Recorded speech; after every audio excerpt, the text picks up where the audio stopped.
Game number 1, more meta madness. Team Xray against Team Bl3kitny. So this is the losers match of Group A, and again we're going to go over some of the details here real quickly with meta madness just in general, but also at the same time there's going to be tons of heroes of course banned out here too. So the principle of meta madness, the whole idea is to push the teams a bit out of their comfort zone. The way that we're doing this is by banning out way more heroes than you would normally be able to. So we have 13 heroes for the group stage. There will be more for the main event, but for the group stage we have 13 heroes that are banned from the get-go, namely Diablo, Diva, Medivh, Cassia, Brightwing, Ana, Abatha, Johanna, Chromie, Imperius, Liming, Urel, and Tracer. And every single hero that you see played in one of those games in a series are not allowed to be played in the next map. So for example, the 10 heroes that you see played in game number 1, they're not allowed to be picked in game number 2, and so on and so forth. So that results in tons and tons of heroes bans as the series continues, and that will force the teams to just go into different picks. Now it doesn't turn this entire thing into a clown fiesta. You're not gonna see like totally crazy stuff. The idea here is to still keep the competitive integrity, but of course teams will have to deviate a bit from what they normally would go for on a certain map, so it's still gonna be pretty fun here. Now, as all of this happens, we got our bans on Tychus and Hogger. Hogger has been banned pretty much in every single game in Meta Madness thus far. We have, in addition to that, on our first map here, Room of Spider Queen, the ban on Sylvanas, and we're going to see Junkrat banned out too. Yeah, and we're going to continue things with ETC being locked in first of all. And that is interesting because ETC is a hero that the Wilkie really likes to play a lot. And he's already in that bit of a pickle that one of his other heroes that he uses to play with is Johanna is also banned out, so has been pre-banned, so that's a bit of a problem. So now that ETC is picked, that means that he won't be able to play the hero at all, and that could become a little bit of a problem for him in the long run. Time will tell.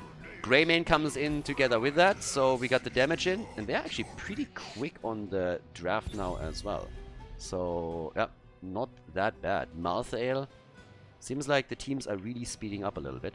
Also, guys, if you are a little bit wondering why my eyes are currently shifting between all my screens and everything, I'm also keeping tracks of which heroes have been played for the players. So all of these things are added into a sheet so that the players later on don't lose track in game 2, in a game 3, which heroes have been played and which heroes are still available for picking. So I'm currently doing all of that. Again, one-man show, production, insta replays, casting, observing, all me. So therefore, I'm a little bit distracted at times. But the combo is actually not too bad. I mean, we've seen a lot of variant plays, for example, with some lockdown and then trying to get Malthael or Greymane in for insta-kills. But that doesn't mean that you need variant and taunt. With a good power slide on ETC, Greymane and Malthael follow-up, you can already do a ton of damage and get heroes killed out super, super quickly. Now, Leo and Deathwing, that's going to be interesting too. Ty in particular was trying to lock Deathwing in whenever he had a chance. And Bl3kitny's team is of course also kind of interesting to begin with because we have Chris on the team as well. So you got Chris and you got Ty in there, 2 top damage dealers. Whereas we have also Skynox using the account Kotorap here for Xray's team, and Bl3kitny is obviously the captain on the red team. May! Alright! May hasn't been picked once yet. That's actually a really interesting one because she hasn't been picked even when there were only like 1 or 2 tanks left. So now they are picking her right from the get-go. Heavy frontline for them too. And one of the things that's a little bit shocking as well is that Stukov was available up to this point and that Henning could get a Stukov pick this late in the draft. Stukov, for all of you that missed out on some of the group stage matches that we already had, he was played and banned in pole positions all over the place right now. So it's kind of surprising that he was picked this late. Now, Coffin Girl is also in now that we got Ophia. Anduin always ready to pull someone out of an entomb in particular. And also out of a lockdown whenever Henning with his Stukov can lock them in, thanks to the level 13 talent. But that brings us to Bl3kitny, who usually plays also a bit more of an aggressive hero. We have him on Gul'dan this time, alright? Yesterday he played a little bit on Kerrigan and some melee setups, but got also murdered there, so that didn't really help a lot. But game number 1 is set up, Tomb of the Spider Queen, so we have some decent setups here. I'm still a bit surprised that Wilkie went into May, but hey, let's see what he can pull off with that. So guys, we're going to jump into game number 1 of our losers match in Group A, Tomb of the Spider Queen, our first map. Game on! Game number 1, Team Xray against Team Bl3kitny, everybody. We are on Tomb of the Spider Queen, our first map, and on the left side, Xray on ETC. We got Kelvin on Greymane, Skynox on Anduin, Blade on Malthael, and Swamgarota is playing off here. Bl3kitny himself for the red team on Gul'dan in our first game, going also into the Echoed Corruption, which will result in Ruinous Affliction on level 16. May, played by the Will-Q. We got Ty on Deathwing, Chris on Leoric, and Henning is playing Stukov. So again, both of these teams lost their initial group stage match. This is the losers match here, and the loser out of this one will end up 4th and therefore last in the group, meaning that they have the lowest seed possible for the final event for the playoffs. This is why we're playing the group stage in the first place, to determine the seeding properly, so that then we can create a proper bracket for the playoffs, for the finals, and check this out. All of the group stage matches are best of 3 series. The grand final in the playoffs will of course be a best of 5. And of course, as mentioned previously, during the group stage we have 13 heroes pre-banned, whereas once that we're heading into the main event, there will be additional heroes that are banned out, determined by the community. May, of course, with heat transfer on level 1, we got our one-on-one lineup at the bottom of the map with Blade against Chris, and they are already getting aggressive on this one. I mean, damn. A little bit more aggressive than you would normally expect here. Same time now, though, we got in the middle of the map. I'll move around. Blade is moving in for it. Double checking if he can maybe help to set up a kill here for them. We have ETC himself on 4 stacks now. It's obviously one of the best maps when you're having any kind of like globe stacking quest, because the lanes are so close together, you can easily transfer from one to another and take another wave down. Trade already being used to keep Will-Q alive, and he makes it out. Greyman is busy at the bottom of the map as Kelvin tries to take the camp for the team and help them to push this a little bit further. Yeah, Tomb of the Spider Queen once again, and on the right side, different setup, since the red team has decided to go into the Bruiser camp instead of trying to contest the siege chance at the bottom. Obviously, that wasn't really news to them, that someone would rotate down there to try and deal with them. So yeah, another approach in the middle. Good attempt. Will-Q is out though. He's really the target for them right now. And during the entire peak phase, so the teams have been drafted. These are drafted teams, the captains were determined, and then they drafted out of the player pool, where all of the players were pretty much applying to be added to the player pool. And towards the end, it got a little bit rough. So for Bl3kitny in particular, it wasn't really all that easy to find a tank that could play for his team. He went for the Will-Q, another Polish countryman that is now playing at the front line for him, but there weren't really a lot of main tanks left, so that was definitely one of the roles in the player pool that was not really all that well represented.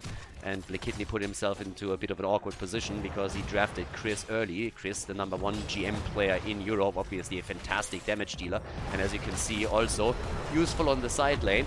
But he had a bit of a history with one other player that was still available as a tank and as an option, so not really a team that you want to draft together, because that would result in you having some, let's call it, communication problems during the games. And therefore the choice that he made here, picking one of the players of Paper My Lady. Will-Q again, the focus. I mean, they really want him. They really want May. Damn. Bot lane pressure between the two is also, of course, still happening, as Malthael and Leo are fighting it out. We haven't seen a single kill yet, but they are exchanging blows over and over here. Now they move up towards the top. Swamgarota hoping to maybe at some point get the final hit in against Will-Q. Turn-ins are also happening, and that's the blue team that's mainly delivering the gems. It's 34. Henning gets isolated, and there's the kill. Nicely done. Good job. They get the kill against Stukov, and that should help them to finish the turn-in. Swamgarota is the one that holds the most, and he's coming in for it, but cannot really do anything here. By the way, some people are always asking, hey, why do you call him Swamgarota? His nickname is Swamgrut. Not quite the case. Actually, his nickname is Swamgarota, but once that they joined Granite Gaming back in the days there, they had to put the GG into their nickname, and then he couldn't go for his full nick anymore, so just to fit the amount of characters that he can use, he went into Swamgrut instead. That was back in the days when, of course, Guardian of the Galaxy was also pretty hyped here, so that was one of the things. But yeah, let's check out what else they can do right now over here. So, with 34 gems and another 16 missing, the blue team is ahead now and has a bit of a chance to make a play for the first objective. They just need to sneak someone onto the turn-in point, but they haven't been able to do that. Here comes the kill opportunity, but again, May making it out time and time again. nicely done. I gotta say that I'm impressed that he's always just threading the needle over here and able to escape. And now with Chris trying to turn in, if Bl3kitny can zone him out just a little bit, then Chris might be a... Oh, that's a kill, maybe. Nah. Kelvin comes in, saves the day, and they finally get May. But that might have been a turn-in for Bl3kitny's team. Instead, it's now the blue team that is only 2 gems away from getting the first Web Weaver wave. We're already on level 9 nearly. So, yep. Same time now. There's the 13 stacks for ETC. As you can tell, you can stack really, really quickly on this map, thanks to the globes that are available aplenty. Now we have the first Web Weavers coming down, and it is indeed for Team Xray. Team Xray losing the first series against the team of Hazorps, and Bl3kitny, they lost to Team Mene without Mene, which was definitely the surprise for me personally during the group stage thus far. Mene's team had to come in with a replacement, a sub-player, because Mene himself couldn't make it on the day. On short notice, he was told that he had to go to Paris for a few days, and therefore they played with Camembert, who had some crazy good games, and the entire team performed incredibly well. It was honestly the big surprise for me personally, and obviously also for the red team, because they lost to them in a pretty tight series, and you should check out if you haven't yet. Now that we're having our big push coming through the bot lane though, there's the approach and the attempt to take the lead here. Ults are in, that gives you massive pressure now, and they're already looking for kills. And especially if Blade can start to maybe take Chris down, just imagine a good last rights here. That's 33 gems on Leo, and he can't fall. Now they're trying to go for him, and that's a kill. That's a kill, that's a kill, that has to be a kill. Where's that ult? There it is. Can they take the gems though? Yeah, well, they're trying. They go in. Henning. Good Horrify, great Horrify, but the Anduin save. They lost gems on the other hand. Great kill. Now they're a bit trapped. Yes, here comes the level 10. Bl3kitny trying to set them up. They kill. Oh, this could be a disaster if they all die here, guys. They got so many gems. They could lose everything. The Entomb is beautiful. It's so sexy. And they go for even more kills here. One down after another. What a setup. This is the end of Malthael eventually. 20 gems that were just killed. 5-man wipe, baby. The entire team gets wiped off the map in that last fight. They lost all the gems. It looked so good initially when they went for Leo. And then they get put into a corner and get all destroyed. Holy shit. Wow. That backfired so hard. It looked great. The 33 gems on Chris, they wanted him. They got him. They got 2 kills, and then that happened. That was brutal. The problem, of course, being that the fort was still standing. If the fort falls, that's a completely different story. Then you can easily walk away from it. But since the fort was just cutting them off from their path of retreat, they had to try to escape through the top, and that just didn't work out for them. Now we have 5 kills to 3 and so much push power for Team Bl3kitny. They have a level lead now as well, and they're doing work here. Okay, Web Weavers are coming down, but even before the Web Weavers are joining the fun, we are already seeing the towers in the middle getting crushed. This is going to be difficult, especially since it could be a level 13 advantage for them too, as all of this happens. So yes, off we go. Here come the setups. We are making a play through the bottom of the map with Leo and Malthael. Top side, Greyman is dealing with the Web Weaver. Quest is nearly completed for Bl3kitny, by the way. Way before he gets the Ruinous Affliction on level 16, so good for him. Spectral Leech is out. May is going into the Polar Vortex. And they didn't get a fort. I honestly expected that they would be able to do more with this. So the Web Weaver wave, not as successful as you might have thought. And despite the fact that they lost a lot of gems, we shouldn't forget they also got a turn-in already. Oh, that could be a kill. Nah, not quite. They're trying, but they're a little bit too early. They might still get him. Nah, nice play. Goodbye, Malthael. Actually, can he get out? Oh! Alrighty, there's the kill after all. It looked for a moment like he would be able to make it out, and then he gets crushed. Check this out. First, we have the snowball. That was a nice one. Then he's about to get out. Gul'dan gets murdered, but Malthael, just when he thinks that he's safe, gets the mace to the face, and that's the end of him. Leo with a good kill here. The janitor taking out the trash. 13 talents now on both sides. The bullet and tie goes down. Alrighty. That's a really spicy game that we're seeing. 6 kills to 5. They are going ham on this one. I mean, damn, baby.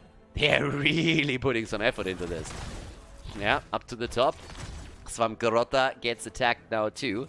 And, well, what else can they pop off here? Can they maybe do a little bit more here? Swamgrota, careful. Alright, going up against Bl3kitny again. They're looking for another lockdown. And, yeah, seems like Bl3kitny gets away again. Enough gems in the hands of the red team to get another turn in, so they got that. A lot of quests have already been completed with the stacking. Look at the damage. Coffin Girl on 41,000. 30,000 for Gul'dan. And we have 30,000 for Malthael. Yeah, Malthael, again, where's he at? 2 stacks if I'm not mistaken, right? No, 1. Only got 1. Yeah, right. He couldn't get the kill against Gul'dan earlier. That's true. But yeah, let's have a look here. Okay, so in comes the move in the middle. They're trying to turn in again. And there's the red wave. Okay, second wave is coming in for Team Bl3kitny. 6 kills to 5. And maybe level 16. Maybe level 16. That would be neat if they could get that too now. Because that would allow... Oh, lockdown. Nice. But Anduin is there. As much fun as I poke at Anduin, the hero itself and what he can deliver is actually kind of cool. That was also kind of cool. That was a really nice ult. But Swamgrota gets out. And yeah, he dies regardless. Okay, now with 1 kill, maybe even with a follow-up on Xray, they should be able to do a lot of work here. Stukov dies too. Xray sliding away, trying to escape. Quest completed for Bl3kitny. They're going for ETC again. Locking him down. 14 gems in the hand. The bubble. Anduin! Anduin with the play! The big play here, and they are escaping, but so much damage done. And Bl3kitny gets the kill against Malthael, soloing him at the bottom of the map, guaranteeing the fort being destroyed. And another one in the middle of the map is also getting crushed here.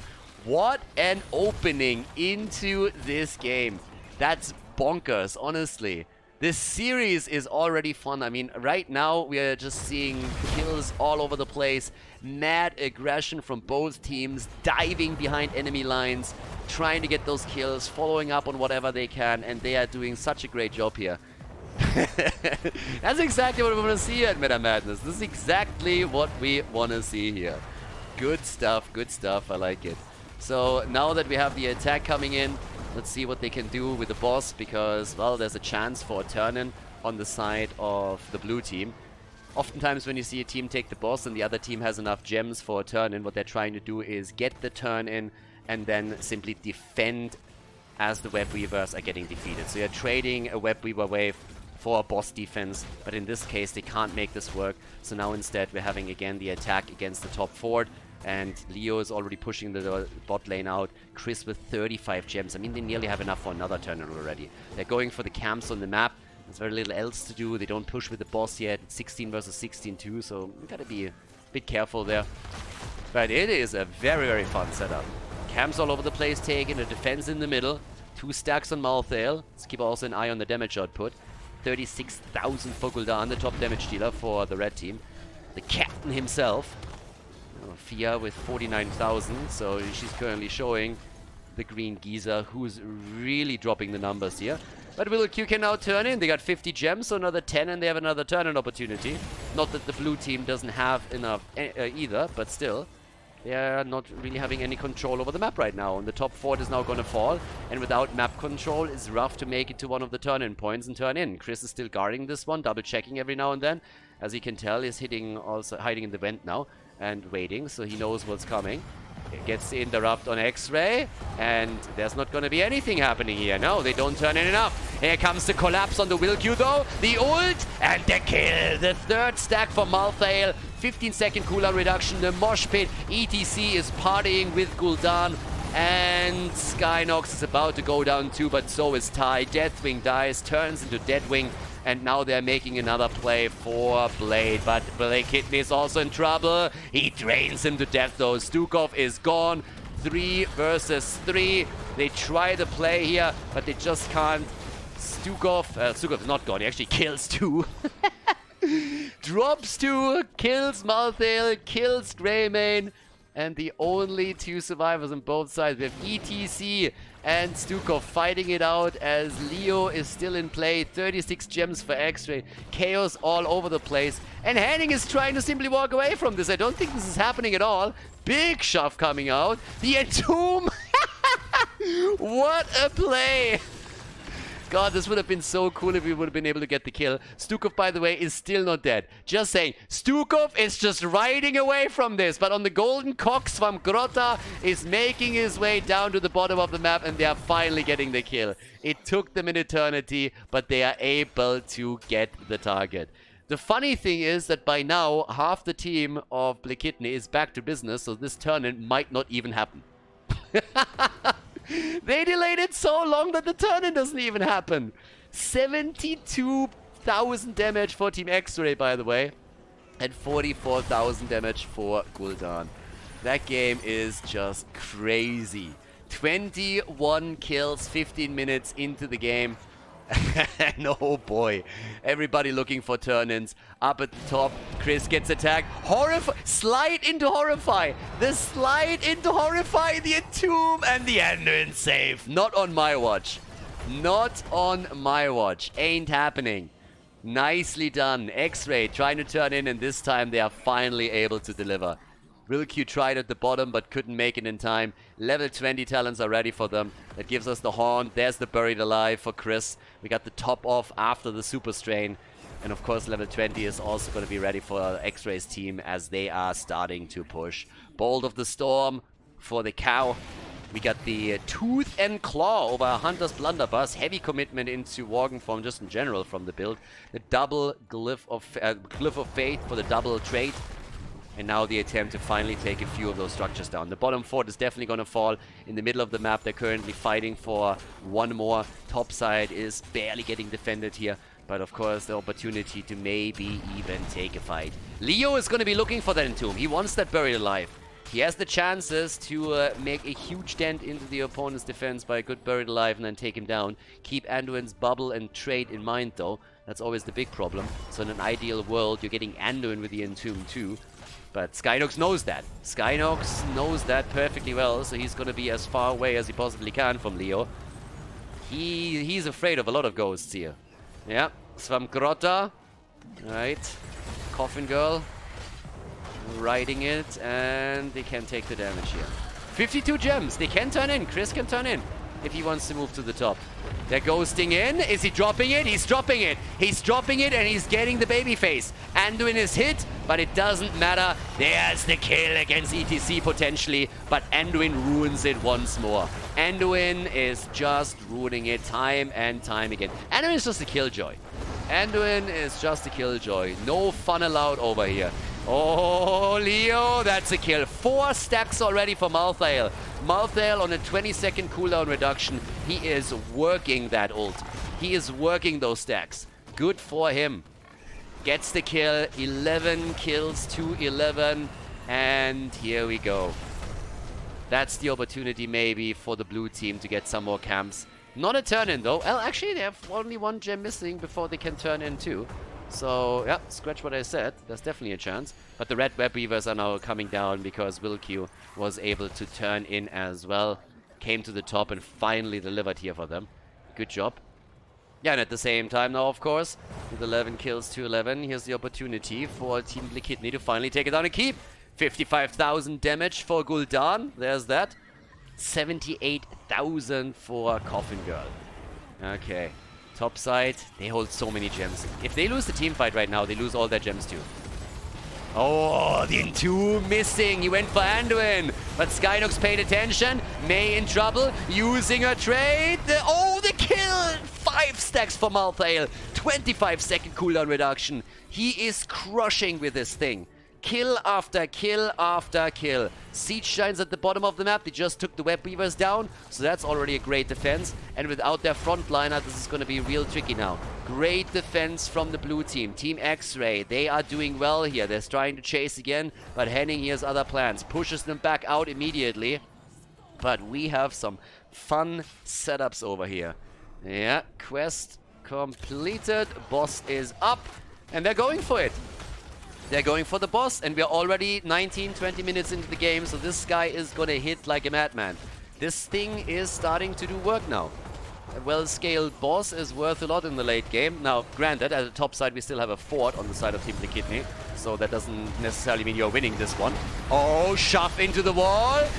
The ult on Malthael, this time not successful. He doesn't get the stack, but they do get the kill. Leo is down, the boss is taken, and Deathwing is moving straight into the corner. He's gonna get bullied to death here. He can try to barbecue them as much as he wants, but that is the end of him. 2 heroes down, and that is going to make the defense even more difficult now. They can go for a turn, and they're already about to. Xray's team is starting to take control of game number 1 in the best of 3 series in this losers match. They're starting to do tons of work right now. Top fort is about to go down, and they want follow-up kills. They're looking for an opportunity to lock Wilq in. May still fine. Henning with a shove. All good in the hood, though. Damage output, 98,000. 6-digit club is about to welcome Orphea into their midst. And here come the Web Weavers. Top lane is already getting softened up a little bit. Down at the bottom of the map, yep, that's where we're having the Web Weavers. Probably not really going to do a whole lot over here. It's going to take them a while to arrive. But in the middle of the map, they're already getting busy taking this down as they can. So, let's go for it. There's the hit. Wall is gone. Bot lane Malthael is also making sure that he takes the minion wave out so that the Web Weavers are not going to be stopped and can march straight towards the keep from this point on. 14 kills to 11. 22. Level 22 on both sides. And he has the push. Can they finally take the keep down? The entire game, Team Xray was behind in structures. Now they're starting to potentially take the lead. At the bottom of the map, the wall is getting attacked, but can they break through? That's the big question. They're trying to, and they're doing some damage, but can they do enough to drop one of the keeps? They're trying in the middle. But it's not really possible for them just yet. Yeah, it's a crazy game. 22 minutes into it. Oh, Chris, is it party time? It's party time. Another kill. Horrify was used, but it comes in too late. 6 stacks for Malthael. He's at 30-second cooldown reduction. Blade is murdering it. Riding the money train over here, and yep, they are putting more and more pressure on Bl3kitny's team. Now, to be fair, Chris is going to be back soon, TM, but still, this is getting scary because Malthael is just not stopping with this. They're trying to go for May again, but she is able to escape. Swamgrota, he has to be careful here now too, that he doesn't get zoned away. Drops the spray, there we go, spray game on point, and Malthael has his ult back. Malthael has his ult back already. Yeah, he's gonna complete this. If he keeps the pace, he is gonna complete this ult. And it's just gonna murder them with ult after ult after. Where's the damage actually for that bad boy? 61,000, not too shabby. I mean, he's pretty much on the same damage numbers that Greymane is. A little bit behind, but doing work on that one. 107,000 damage for Swamgrota. He's crushing on Orphea. He's absolutely crushing. Doing a great job here. And, well, let's go. What can they do here? Starting to move down to the bottom of the map, maybe. Trying to make a bit of a play with the Siege Giants. They still hold gems. Forts, keeps. Keeps in particular have taken damage on the red team side, so that's a problem. And here we go. There's the jump. Chris. Yeah, that's another kill. Kill number 7 for Blade with his ult. 35-second cooldown reduction. Look at this thing. He's gonna have it back so quickly, it's getting crazy here. The damage output is insane. He's just farming Chris at this point. Leo is the one that needs to somehow get this Entomb out. And it's not really all that easy. And every single time they're focusing him quickly and there's just no saving him. That's the big problem. So now the pressure is there and it just feels like the last 2-3 minutes of the game were full under control of Team Xray. They're making the plays here. The setup with the Cascade didn't work out. Now the keep in the middle is about to fall. Things are looking real bleak for Bl3kitny's team. The ult is back up for Malthael, and he is just crushing this. They're taking the walls down, the diminishing vision. We still don't have enough gems for the blue team to get a full turn, but they can definitely secure the ones that they have. But of course, Bl3kitny's team, they are saying, guys, we need to do something. We barely held on to the keep, which is a meme in and of itself that this one didn't fall. But now we have to be aggressive. We have to make some plays. If we don't, then we're going to get shellacked in the later stages of this one. Okay, so There's the setup against ETC. Careful. Leo is looking for the Entomb. Is looking for the engage. Chris is forced out in order to make those. Yeah, sees Skynox. Alright, stays away. Dodges out most of the damage and gets poked off his pony eventually. And topside, Blade still waiting this out. Yeah, big damage coming in here. Big damage from Gul'dan. Are they making the play for boss? They feel like they have to. I think they're a little bit desperate at this point. The fights haven't really going well for them. And the blue team, they are a little bit late to that party. I don't think they realized what was happening there. Guys, they got Horrify. They got the Cascade back in 2 seconds. That's a bad one. This is an easy one to grab if your player cards are right now.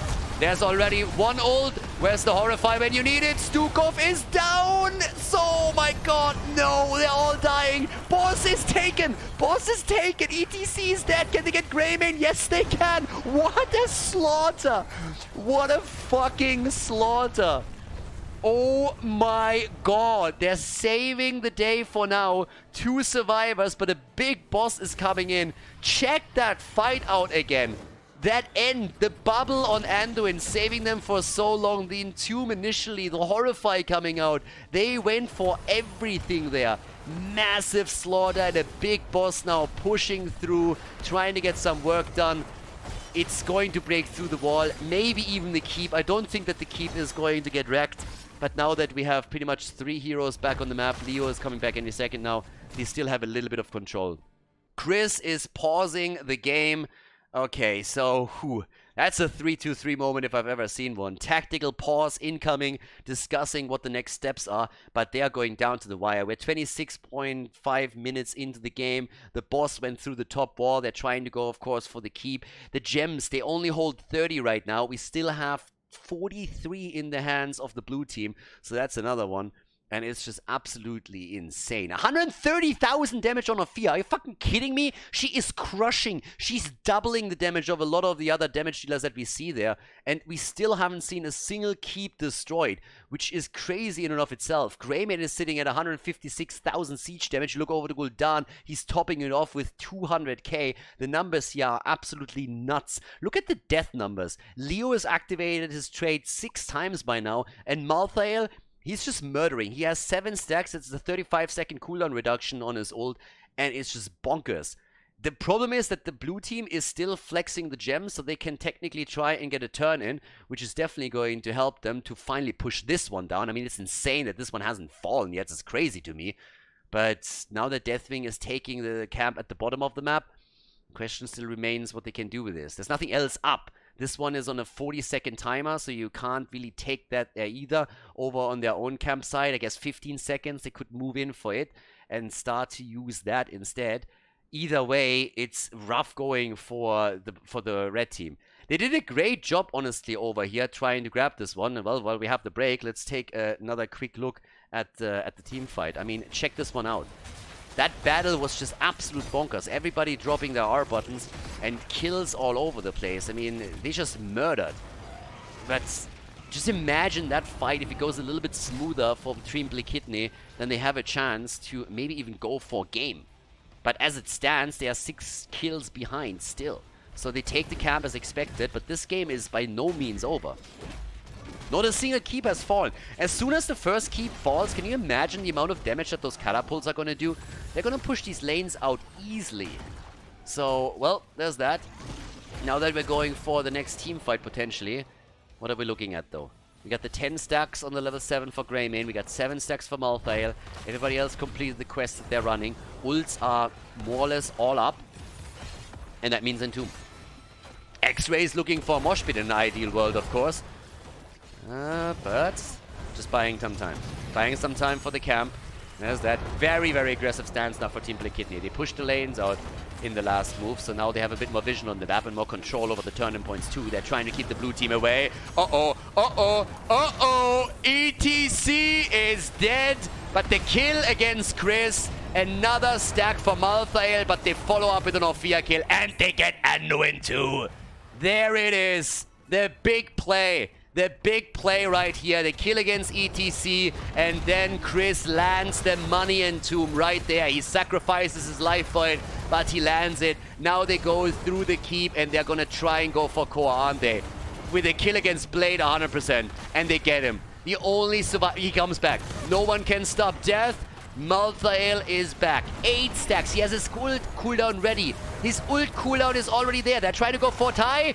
Ty, where's the ult when you need it, baby? Can he jump in? Can he get it? Can he get close enough? No, he cannot. Maybe no. No, he wanted to go for the ult. He can't.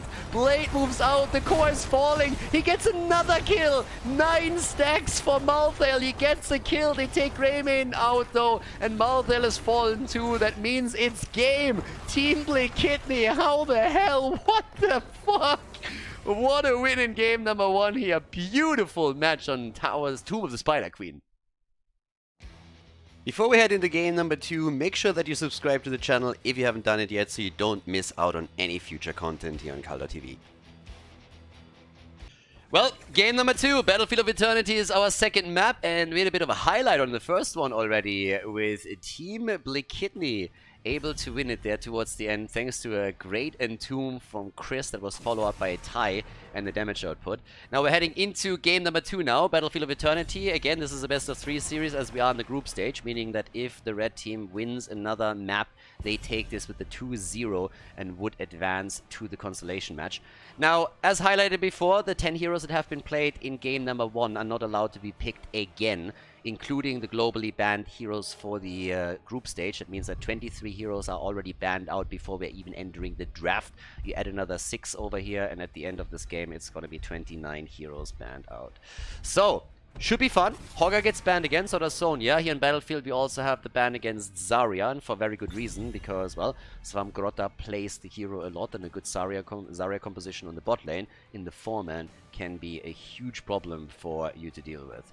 So, Greyman has also been played, which means that we're not going to see him here. I would suppose that Jimmy is going to be picked now.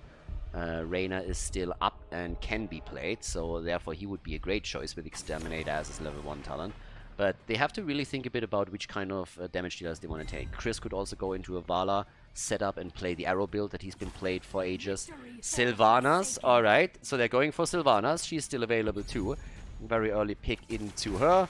And there's Jimmy. That was already about to be expected. Reyna is in. And in addition to that, we also have Garrosh at the front line. So Wilq is playing the Orc this time. And what are we going to get from Xray's team? Now that's already a decent setup. Again, we got Sylvanas on the one side, we got Jimmy on the other. Hanzo can still be played, and that's another good one if you're trying to add a bit more damage against the Immortal in. But of course, we're also talking side laners now. Muradin and Blaze. Now Muradin, the funny thing about him is that he gets also played lately a lot on this map because people are a bit more willing to go into a sledgehammer setup, which will give you extra damage. Not only will he complete the baseline quest a lot faster, which is always awesome because you want that cooldown reduction, you want that pierce, but you're also in a position where you then can get extra damage in against the Immortal itself, so that's kind of neat too. Karazim getting banned, okay. Yeah, could go for some real aggressive plays, also with the 7-sided strike after a double lockdown with Muradin Stormbolt and Blaze's jet propulsion. That could really hurt you too. And you have the mind control on Sylvanas, so you can just like pull the target into the 7-sided strike. So that's not a bad ban by any means. That's actually a really, really good ban that they set up now. We've seen a lot of those combos with Sylvanas and Karazim, so that's really good thinking here to make sure that that is not something that you're running into. If you eat the entire 7-sided strike and there's nobody else to share the damage, that can definitely be the end of any hero, especially if you have more damage to follow that up with. So that's the thing. But okay. What else do we get? We have Malfurion getting picked, okay, and together with that, a Thrall. Alrighty. Also a hero that we don't see as often, but if you see in Battlefield of Eternity, is a decent map for him. Usually it's the Trolling Thunder that we're getting, but you can still play him also with Trash Lightning. So if you want to trash it up a little bit, then this is the map to play it out on. But you have to pick another side laner. Ty can play that side laner. But it's the question if Thrall is going to be on the solo lane or if you can make him part of the 4-man. And there is our Vala pick. We talked about this already earlier. I expected Chris to maybe go into Vala, but instead we are having it played on the other team side. And Uther. Okay, so they got Uther in for the Divine Shield, I suppose. And what are we going to get from Tai now? I mean, again, they can shuffle heroes around, obviously, but still. Last pick on Team Bl3kitny's side. What's it going to be? Do they go for another frontliner and put Thrall in the 4-man? Yes or no? Ah, Lulnara! Okay, we got Lulnara in play. Going for a bit of extra DPS over here. Fair enough.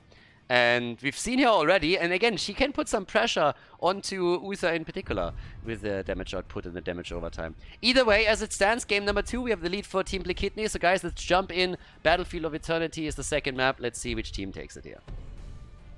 Game number 2, let's go. Team Xray on the left side of the map. They definitely gave the red team a run for their money on the first one, but at the end it proved that Team Bl3kitny was a bit too strong. But now we got Blade on Blaze, Swamgrotta on Sylvanas, Xray on Muradin, Kelvin with the arrow build on Vala, and we got Skynox on Uther.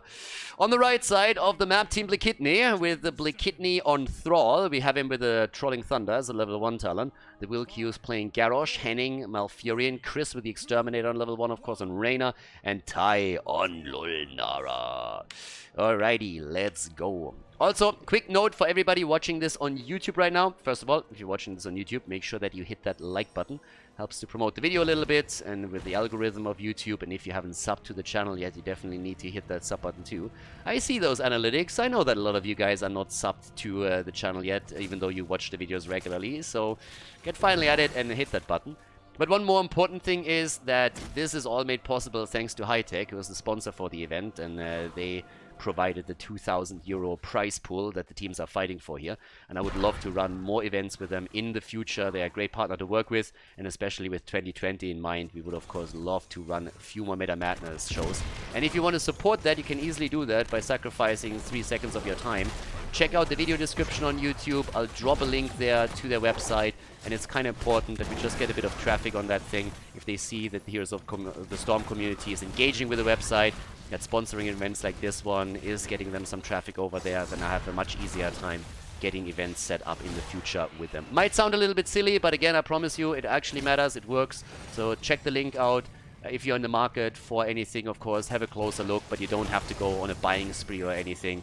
So yeah, just clicking the link and browsing through that is more than enough, and really will help me to make sure that in the future we have more events with them. So thanks again for doing that, as the fights are starting to happen over here, because there we go. There's the jump straight into the objective, and they steal it away. Wilkew's also low, and there's the kill. Team Xray, they got a little bit mad after the last one. Yep, they got a bit angry here, apparently. They take the camp, they take Garrosh down. We have a 1 versus 1 in the bottom of the map with the 2 damage dealers, by the way. So, yep, there's that. And now at the top with 2 stacks already for Uther. There's 1 stun, 2 stun. The jet propulsion didn't connect, but Uther came in. They have a lot of CC. Well, they actually do, if you think about it. Just imagine what Vala could do here. If she goes into the Reign of Vengeance, then we could see Kelvin following up on 3 stuns that they already have in their arsenal. Add mind control to that, and you can lock any target down 6 days to Sunday. So that's kinda insane. Now that we have our 4 in play, that's of course where they have to stack. Punching Arrow, need to stack this one. And then we have the Sledgehammer, which does the extra damage against the Immortal, but you mostly also take it to make sure that your baseline quest is completed a bit quicker, as explained during the draft. Monster Hunter is the important one, by the way. Monster Hunter into the Puncturing Arrow here. You need to make sure that you get this properly stacked so that you can just burn that Immortal down within seconds. They have a really good setup for this with all the heroes that they're running, but we shouldn't underestimate what especially Jimmy can do at the early stages of the game. First, Immortal is where he excels the most. He's going to absolutely crush there. And on top of that, you're running a Lulnara who also can add some damage over time that is quite significant. So every single poke really matters for her. And they're already attempting to guard this. Stuns are there. Broccoli is also getting slowly stacked here. Top side, our 1 versus 1, as both teams are now looking to take down these shamans that have been set up. And of course, Team Xray is going to do their best to force game number 3 in all of this, to make sure that they're getting the win here. And they have Sylvanas to really do some work on the structures. Now too, they take the tower down, they obliterate the gate itself, and now they can rotate top to take the lead on the objective. Now again, it's all about Jimmy. That's the one that Xray is going to try to stun out if he gets a chance. Him or Lunara, one of the two. Talking about Lunara being stunned, Tai hopping straight into this one. But as it stands, you can see they are able to win the halftime show, even though they were arriving a little bit later. So yeah, there we go. There's another setup. Careful, Svampgrotta. Oh, he's low, and they can get the kill. Nice. Nicely done. The Thrall coming in at that point was awesome. Of course, we talked a lot about the control and the CC that we have for Team Xray, but at the same time, we shouldn't neglect that there is tons available for Bl3kitny's team too. They have a lot of slows, a lot of lockdowns. We got Lunara with this one. Chris is now playing the Marshal over on the right side, and he's just murdering the Immortal. This one is down, and that's an opportunity to walk away with the first structure kill in this game. Level 7 talents available for both. Here comes the top, and that gives us the repeating arrow for Vala, 2 stacks only on the puncturing arrow for now. We also have the splintered spear, and maybe a little bit more important for especially Bl3kitny is of course the Ancestral Wrath, still the best talent by far on level 7 for Thrall. Not only does it give you a small nuke, but it also is adding to your self-sustain that you have. So yeah, that's pretty crazy. Alrighty, so top wall gets murdered very, very quickly. The main question is simply, can they also take the fort down? That's usually what you're making your play for. If you can dive behind the Immortal, for example, and push them behind the keep, that would be great. And they're doing a lot of damage. If Lunara gets a few hits connected with the fort, I think that's a winner one way or another. But she doesn't. So they are saving it for now. I don't really believe for a second that this is going to stand long. Malfurion is either going to Moonfire that thing down, or we're going to see Lunara do that. One of the two eventually will move in and take it. They even take the camp at the top now, so that enhances the push power they have there too. That quick broccoli set up just in case that someone is hiding in that bush trying to come in. Yeah, you can see they give it up. They're moving down because they are hoping to take Thrall, but they know fully well that there is no chance that they're holding on to the fort, so they're not even trying. Instead, they're trying to get counter value at the bottom of the map. And I like this move. This is a real cool play from Team Xray. They were hoping for a kill against Thrall. It didn't work. They still did damage against the fort, but that's the best play that it can do. And it wasn't as successful as they were hoping for, but they still got something out of it. And it could have been incredibly valuable. And now that they're getting a kill against the flanking Garrosh, they might get more. Now, Xray is for just a short period of time in trouble as he gets locked down. Oh, but the turnaround against Vala! Beautiful setups. God, I love the plays that we're seeing here. This is honestly sexy as hell. The turnaround there, look at how they saved Thrall in that situation. Thrall gets saved with the Nature's Cure, and that allows them to turn it around, get the kill against Vala, and then follow up with a second kill against Blaze. All of that initiated by Henning, who's able to keep Thrall safe, use the Nature's Cure. Thrall turns around, they're dropping Vala, and that opens up another kill opportunity. Beautiful back and forth here between the two teams right now. Really, really liking it. Now we got 2 kills against 3. Level 10 abilities are also available. It gives them a small advantage for the camp. Of course, it doesn't really add up to a whole lot if you consider that now heroic abilities are available for Team Xray as well. But at least it gave them a small chance. They're starting to move in with this. Strafe gets taken for Xray's team on Vala, so they're trying for the big damage here. No additional stuns. Good Stormbolt. Can they follow up? They're trying. One more stack for Vala's level 4. Blades, jet propulsion gets dodged out on. Okay, nice, nice, nice. Bit more stacking from Bl3kitny over here. And at the bottom and the top of the map, the 2 siege giant camps, the shaman camps are doing their thing. There's the taunt. Ult is already being used. Zoning that out. Strafe is in. They're safe on Jimmy. And Mirrodin is dead. Mirrodin is down. The earthquake slowed them even further. Now Tai is jumping in and just poking damage at them. And they are getting closer and closer to another Immortal. We already have the top side being pressured. The tower is down. The gate is going to fall. At the bottom of the map, Thrall is defending whatever he can here. And the rest of the team has already secured the halftime show for them. Nicely done. Blades from Grotta, Kelvin pushing out the top lane. And it's time to seal the deal on Immortal number 2. And with Jimmy around, they should be able to do that. Here comes the defenses. Team Xray is hoping to somehow slow them down. And at least for now, they can do that. Thrall is still at the bottom of the map. They didn't want to fight a 4v5, Xray, they're looking for the kill. Now Furion is all alone and he gets murdered immediately. Easy kill against him, but this is the flank of Thrall as he's trying to come in with a quick wolf to set up Chris and Ty for the damage, but he can't make it happen. The quest is now completed for Muradin, so he has the pierce, he has the cooldown reduction. They are holding on to the Immortal for as much as they can. There's the lockdown. Svamgrotta, he comes out, he's barely getting saved. Xray is low. The strafe attempt against the Will Q. They can't get the kill, but everybody's low on the blue team.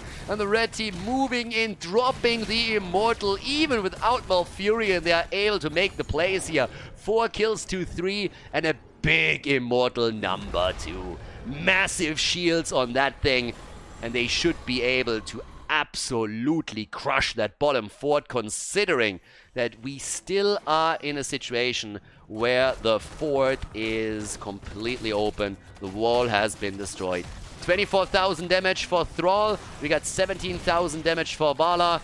And off we go. They're looking for kills even. And hello? Svamgrotta, you gotta be careful. If you're that far out and you get stunned, then you are in trouble. Wilq is pressuring it now. He is really diving in for it, and they are murdering that fort. They go through the fort like hot butter through cheese.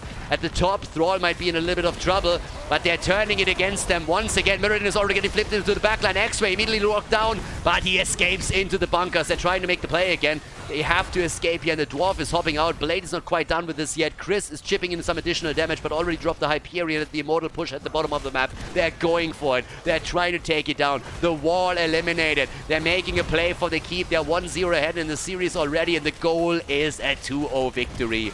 13 stacks for Muradin on the one. Not enough just yet to do significant damage here, and the keep is gone. The flank of Blade as he's coming in. Wilq, the team trying to retreat here, turning it around even against Blaze, but they cannot get the kill. They got the level 13 talents, and what an opening into this.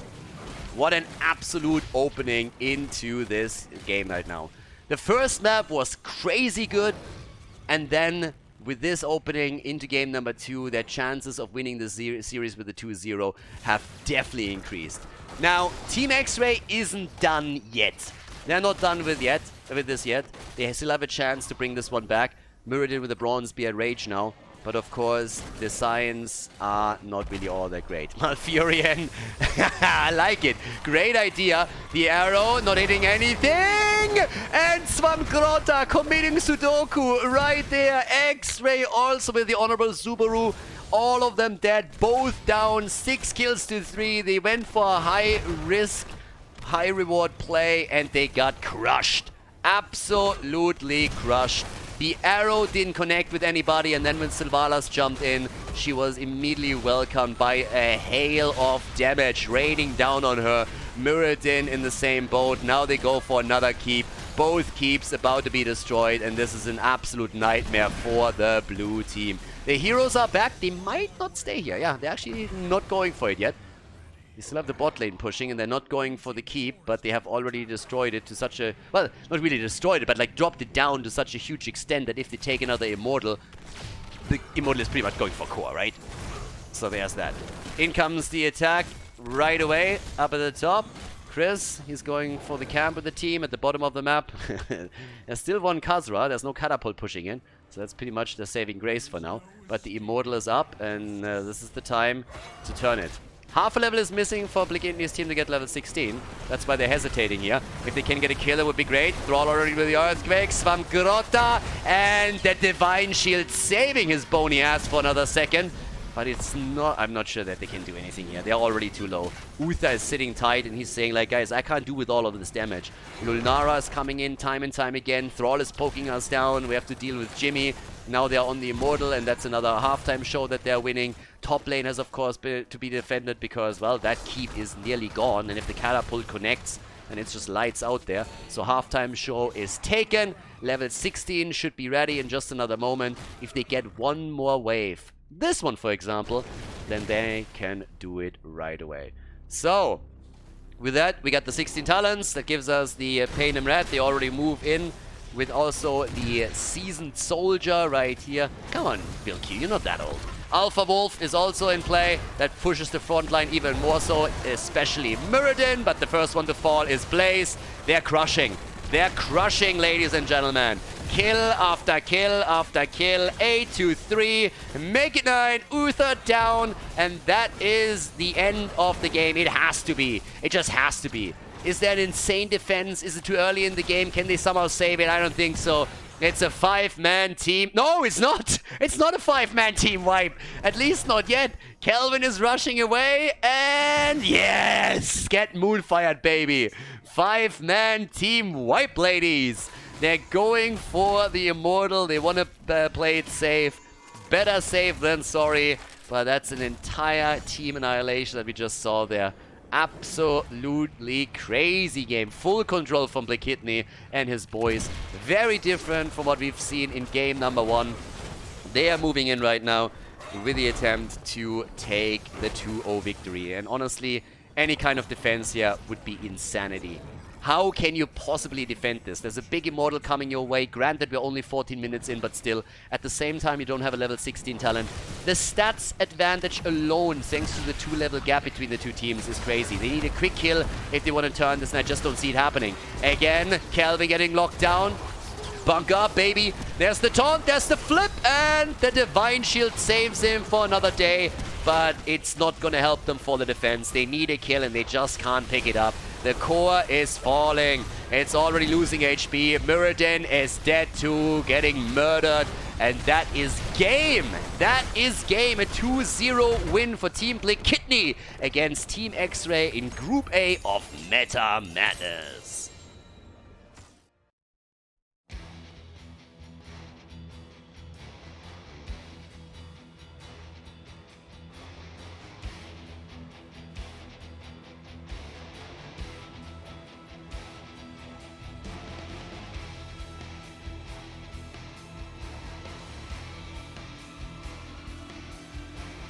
Thank you everybody for watching the video today. I hope that you enjoyed the show and the commentary. And keep in mind that the spoiler protection that is going to run for the rest of the video is made possible by all the support on patreon.com. So guys, if you want to support my work, if you want to help me start new projects and keep the spoiler protection in place, please consider heading over to patreon.com/Khaldor. There's also a link in the YouTube description, and check that out. Thanks in advance, and see you guys next time with more esports coverage here on Khaldor TV. Have a great day.